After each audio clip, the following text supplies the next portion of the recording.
You know, I think I was a little too harsh with Shada's part 2, with it more being a tease and me not wanting that and expected more. We'll stop on our main quest of reviewing the animes. We're stopping on the OVAs. If you don't know what is an OVA, it is an original video animation. These were a way to get more content back in the day as the series went on. Typically they're one-offs, or if they're multiple, then story contained onto a format, or you could be an adaptation as a way to dedicate towards hardcore, I meant hardcore fans. So if you're wondering, should I watch this at all? I like Dragon Ball movies. You're watching it for Dragon Ball, right? But nonetheless, this is Shana's act.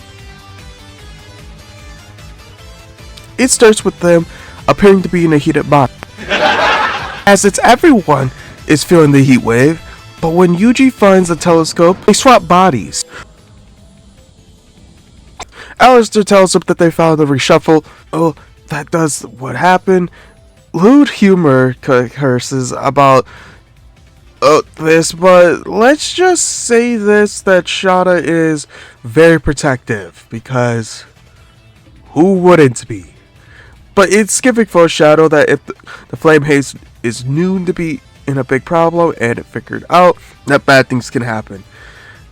But they decide to go into a karaoke booth, but Marjorie is in the way, and gets suspicious, but stays out of it. Limelight, they chose to go to a son of a bitch! And now, getting suspicious, they have to deal with Velmania. And pretty much, let's just say this, Yuji kinda just saves them because, he just got game. I love you so much! Heading home, they meet up with Yuji's mom. Says Shana should clean herself up because of being sweaty, but nonetheless, we do see a seed of making a mother of all omelets here, Jack. But after all this, we actually begin to see the side effects of what's happening as Shana begins to look pale and stumble upon herself. But yet the biggest thing that does happen is that Yuji decides to get everything out and... Okay, that doesn't happen, but it would have been funny if that did happen. Yeah, they have to look for it now, and don't worry, they get it in the nick of time. They reverse back, so, you know, you don't have to keep playing with the rules that I had to put in. But everything just folds into itself and becomes back to normal. They just say it was a fight, and then they go on with their day. And after all that, we head back to Shana. But Velmanina starts to have doubts about their relationships with each other as she's beginning to be more suspicious. And she goes to someone that we all should go to. Ooh, a mom. She goes to Yuji's mom to see the situation to help her out. Oh, and pretty much it's that, you know, motherly thoughts says to kinda, you know, don't be so pushy, but just decided we're just going to see what she's doing, and gets Yuji on board with this. So yeah, Yuji's now helping Velmanina, and they'll split into the same spot, but she still feels suspicious about Velmanina and might have to readjust her thinking about the interactions of the world. But they go to Marjorie's and nothing there as well. Their investigating looks to be a doubt, but Yuji promises to talk to her. And back at school, Shana gets taken and not able to talk. Wow, gee willikers, it's like something is happening here. Shana is taken shopping by the girls, and after playful banter, but we're still all shocked by Shana not being able to, you know, talk pretty much for the whole point. She's radio silent, and Yuji asks why she's so worried about her, and she admits that she's doing this because she doesn't want her to feel regrets. It's from their secrets. Yeah, it's one of those sisterhood thing, guys. Even though feeling like this, that she's growing up and whatnot, we feeling to see what's the big hubbub. She's cooking! She brought the wrong flour. What are you?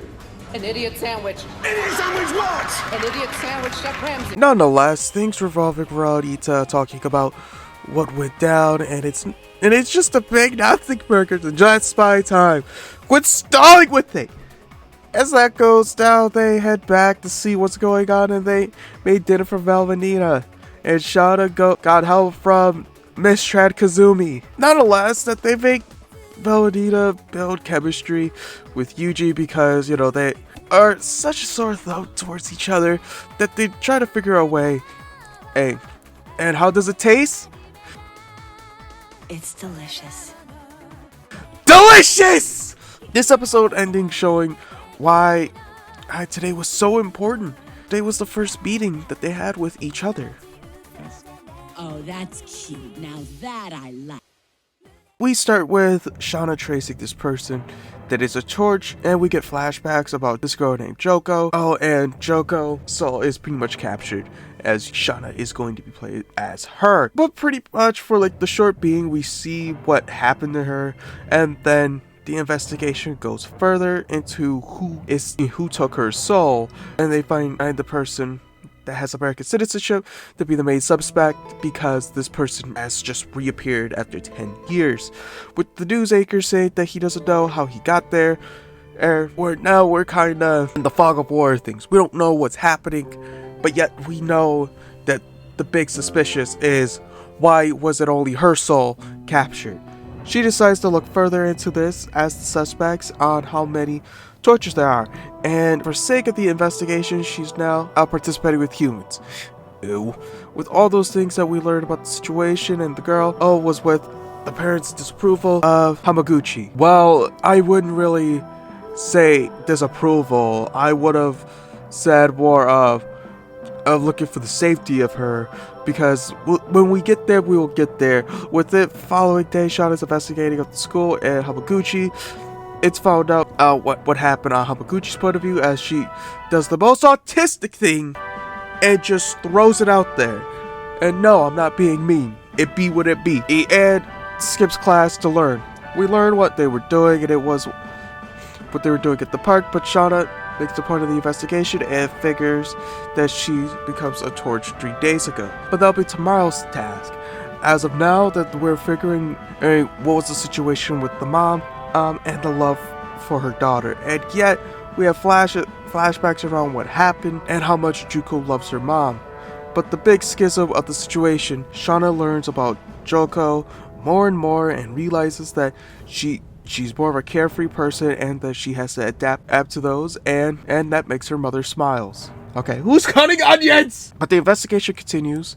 We get more lore about the love and the day before that goes on into the carnival with a bop.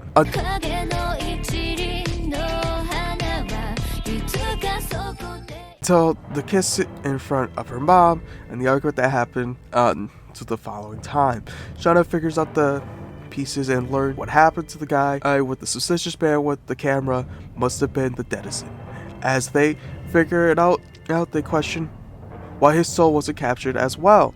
As the following day, Shana meets up with Hamaguchi as he wants to take a picture with Shana and wants to investigate the denizen. At the park, the situation happens again with the disappearance of Hamaguchi and the sense of his soul being upon the truck.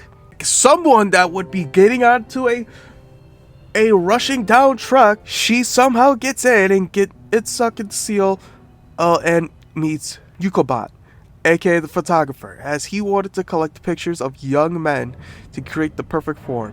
Pause. Shana finds his bluff and talks down on his nature being in his form perfectly, but Yukobo says that the capturing the guys are safe but frozen and threatens to kill them. And what does she do? Of course, overpowers him and takes the treasure tool.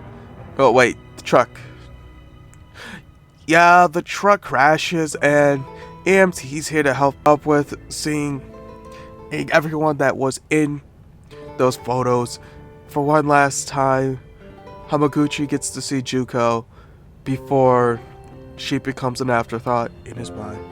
As the story is told with a somber ending, a melancholy ending, with Juko's disappearance. But now Shana hopes that she gets into the face of Crimson Lord. Alright, so what did I think of these?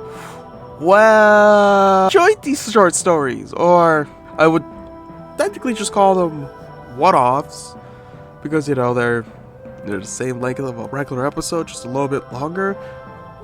I know what I said about the second part of the story really just being a problem where it could be just digested in a couple episodes. But I will say it in this way, especially with these, if it was more put into style of you have these major stories going on, but yet you have these one-offs, I don't think I would have had a problem with the second part. At least with the first part, it was more to build around. The second part did the exact same thing, and at least with this, these are all just shorter stories to kind of just get, you know, more entertainment factor out of these, and the biggest things to get out of them. And I think the one thing I'll actually give about these is that I actually really enjoyed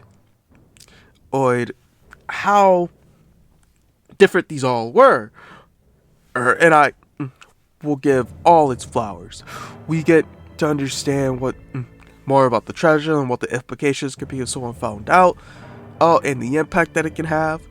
The relationship with Valmanita and Shana, and why it's so important to have their relationship. It has gotten to this point.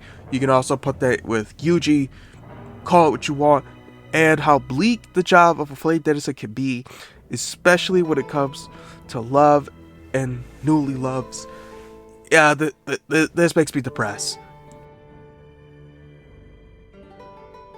So after spoiling everything, would I recommend these, or would I just tell you to skip up and continue on to the third part? Well, like I said earlier, if you like them, go on and watch them.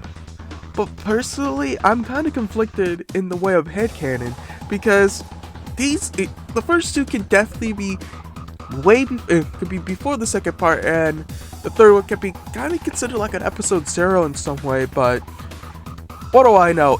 That's headcanon. You know what happens to headcanon? Hey, I just wanted to let you know that I'm happy that if you are watching this, that I hope you enjoyed this. I haven't been feeling well after editing the second video, but I feel better now. The only thing I've been dealing with is like the plus with the allergy, so I might sound, you know, hazily, but I don't care. I'm gonna do this because I thought it was fun to do. But if you like it, you like it. If you dislike it, dislike it. Give me that engagement. I want more time in the algorithm.